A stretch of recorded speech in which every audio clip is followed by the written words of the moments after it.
Vishwa hi.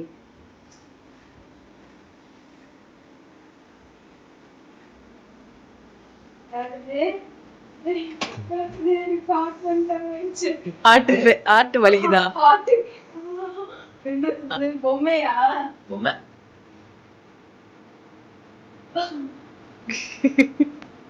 என்னது என்னது இது?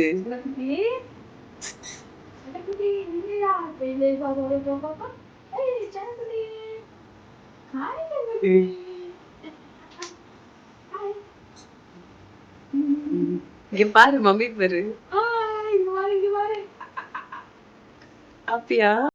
பப்பி வந்து வீட்டுக்கு வரும்போது பாஸ்கெட்ல போட்டு டோர் ஸ்டெப்ல தான் கொண்டு வந்து கொடுத்தாங்க. பட் என்ன அப்படின்னா வந்து எந்திரிக்கவே இல்லை. அவன் இஷ்வா தூக்குனா பார்த்தீங்களா, இப்போ முதல்ல பார்த்தீங்களா, அதுக்கப்புறம் இப்படியே படுத்தது தான் ஒரு மாதிரி பாடியெல்லாம் நடுங்கிக்கிட்டே இருந்தது. எனக்கு ரொம்ப பயமாயிடுச்சு, ட்ராவலில் எதுவும் இஷ்யூ ஆயிடுச்சோ அப்படின்னு சொல்லிட்டு. அப்புறம் கொஞ்ச நேரம் கழித்து இந்த மாதிரி ஒரு கம்ஃபர்டான பொசிஷனில் தூங்கிட்டு இருந்தான். சரி, ஓகே, கொஞ்சம் கொஞ்சமாக பெட்டர் ஆகிறான் அப்படின்னு யோசித்தோம். ஒரு 3 ஹவர்ஸ் வந்து எந்திரிக்கல, தூங்கிட்டே தான் இருந்தான். அப்புறம் கொஞ்சமாக எந்திரிச்சு ஃபுட்டோட ஸ்மெல்லுக்கு எந்திரிச்சு வந்து ஃபுட்டை சாப்பிட ஆரம்பித்தான். ஸோ இந்த பப்பி வந்து ஹோம் லிட்டர் பப்பி தான். இவங்க பேரண்ட்ஸோட எல்லாம் பார்த்துட்டு தான் நாங்கள் இவங்கள வாங்கினது. ஸோ வந்து பார்த்திங்கன்னா மெயில் பப்பி 40 டேஸ் தான் ஆகுது, இன்றைக்கி 41st டே. ஸோ வந்து பார்த்திங்கன்னா ஃபுட்டு வந்து எப்படி ஊட்ட வேண்டியது இருக்குமா என்னன்ற எனக்கு ஒரு கன்ஃபியூஷனில் இருந்தது. பட் ஆனால் ராயல் கேனன் தான் நாங்கள் கொடுத்தோம். ராயல் கேனன் தான் அவங்க கொடுத்துட்ருக்காங்க. ஸோ நாங்களுமே ராயல் கேனனை செர்லாக் மாதிரி மிக்ஸ் பண்ணி அதை வந்து நல்லா சுடு தண்ணியில் கொஞ்சம் மிக்ஸ் பண்ணி ஆற வச்சுட்டு இந்த மாதிரி கொடுத்தோம். ஸோ அதுவாகவே நல்லா லிக் பண்ணி சாப்பிட ஆரம்பிச்சிருச்சு. ஸோ அதுவே பெரிய விஷயம். ஏன்னா நம்ம ஊட்டியெல்லாம் விட்டு பழக்கணுன்னா அது இன்னுமே பெட்டராக இருக்காது. ஃப்யூச்சரில் நம்மளுக்கு இதே ஒரு பழக்கமாகிடும். அதனால் நான் இதை யோசிச்சுட்டே இருந்தேன். ஏன்னா நாங்கள் காக்டெயில் வளர்க்கும் போது இப்படி தான், எனக்கு அது வீண் பண்ணுறதுக்கே ரொம்ப டைம் ஆச்சு, ஸ்பூன் ஃபீடிங்லேருந்து செல்ஃப் ஃபீடிங் கொண்டு வரதுக்கு. பட் இதை வந்த உடனே 40 டேஸ் ஓல்டாக இருந்தாலும் செல்ஃப் ஃபீடிங் எடுத்துக்குதுன்றதே எனக்கு ஒரு பெரிய ப்ளஸ் பாயிண்ட்டாக இருந்தது. ஸோ அழகாக ஒரு 3 ஹவர்ஸ்க்கு அப்புறம் நாங்கள் ஃபீட் பண்ணோம். அது முடிச்சு நெக்ஸ்ட் டே நைட்டு வந்து அன்றைக்கி நைட்டு வந்து எங்கள் கட்டில் பக்கத்துலேயே இந்த மாதிரி பேப்பர்லாம் போட்டு அங்கேயே படுக்க வச்சிட்டோம். அடுத்த நாள் பார்த்தீங்கன்னா செம்ம ஆக்டிவ் ஆகிட்டாங்க. என்ன சரியான வால், என்ன சொல்கிறது, ரொம்ப ஆக்டிவாக ஓடுறது. அதுக்கப்புறம் அதுக்கு ஒரு கம்பேனியனாக நாங்கள் ஒரு டெடி பியர் பொம்மையை கொடுத்துட்டோம். ஏன்னா எப்படியும் சிப்ளிங்ஸ் கூட, ஆக்சுவலி இது ஒரு 4 to 5 சிப்ளிங்ஸ் கூட இருந்த ஒரு பப்பி தான். கண்டிப்பாக டக் அண்ட் வார் அந்த மாதிரி விளையாண்டுட்டு இருந்த பப்பி கண்டிப்பாக தேவைப்படும் அப்படின்றதுனால ஒரு டெடி கொடுத்தோன்னே பயங்கர ஹாப்பி. அது கூட உட்காந்து செம்மையாக விளாண்டுட்டு இருந்தது. எங்கள் யாரையுமே கண்டுக்கவே இல்லை, ஸ்பேஸ் கொடுத்தா போதும் அப்படின்ற மாதிரி செம்ம ஜாலியாக பாருங்கள். அந்த டெட்டி என்ன பாடுபட்டு பிடிச்சி பல்லெல்லாம் இன்னும் ஒன்று கூட வளரல, 40 டேஸ் தானே ஆகுது, 41st டே தான். ஸோ செம்மையாக அது கூட மல்லு கட்டி ஹால் ஃபுல்லாக ஓடி விளாண்டுக்கிட்டு இருந்தான். இப்போ தான் எனக்கு ஹாப்பியாகவே இருந்தது. ஏன்னா ஃபஸ்ட்டு ஈவினிங் தான் வந்தது. வந்துட்டு பார்த்திங்கன்னா ஃபுல்லாக கம்ப்ளீட்டாக நைட்டு வந்து எங்களுக்கு இந்த தூங்கி ஒரு மாதிரி டயர்டாகவே இருந்தது. ஆனால் அது ட்ராவல் டயர்ட் போல், ஃபஸ்ட் டைம் வெளியில் பாஸ்கெட்டில் போட்டு கூட்டிகிட்டு வராங்க அப்படின்றதுனால. பட் அடுத்த நாள் ஆக்டிவ் ஆகிட்டாங்க. ஸோ அது எனக்கு ஹாப்பியாக இருந்தது. அப்புறம் இது நான் பால் போடுறேன், எப்படி சத்தம் கொடுக்குதுன்னு பாருங்கள்.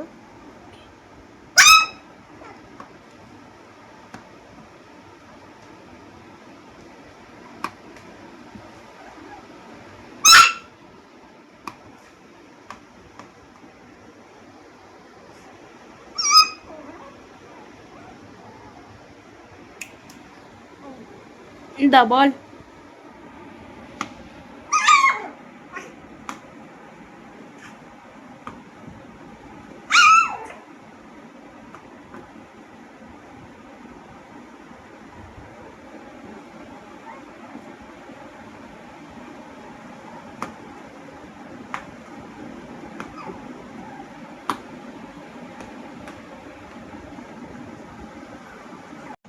ஸோ நெக்ஸ்ட் டே வந்து நாங்கள் அதுக்குன்னு ஒரு ஏரியா செட் பண்ணிட்டோம். ஏன்னா கண்டிப்பாக நம்ம லிட்டர் ட்ரெயின் பண்ணணும் எல்லாம் இருக்குது அப்படின்றதுனால. ஸோ ஒரு கேஜ் ஒரு க்ரியேட் பண்ணிவிட்டு அதுக்கான ஒரு ப்ளே பென் செட்டப்பும் நாங்கள் பண்ணியாச்சு. அது எவ்வளோ கம்ஃபர்டபுளாக, ஏன்னா ஆல்ரெடி அவங்க வீட்லேயே இது லிட்டர் ஆன இடத்துலையே வந்து இந்த மாதிரி ஒரு செட்டப் இருந்தது. ஸோ அதனால் இது இன்னும் அதுக்கு ரொம்ப கம்ஃபர்டபுளாக ஆகிடுச்சு. எவ்வளோ அழகாக ரொம்ப ரொம்ப கம்ஃபர்டபுளான பொசிஷன். டாகோட பொசிஷன் ஸ்லீப்ஸ் பார்த்திங்கனாலே உங்களுக்கு தெரியும். இது நல்ல செட்டில் ஆயிட்டாங்கன்னு அர்த்தம்.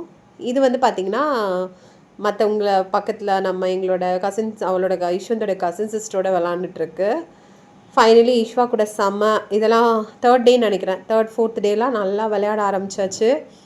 ஈஷ்வா கூடயும் சரி, அங்கே இருக்கிற குட்டி குட்டி இன்னும் பாருங்கள் 2-3 டெடி எக்ஸ்ட்ரா ஆட் ஆகிருக்கு. அவங்க இது இப்போ என்னென்னா ஒரு 10 மினிட்ஸ் விளையாடும், அவ்வளோதான். அப்புறம் சாப்பிடும், தூங்கும், அதோட ஒர்க் பண்ணும்.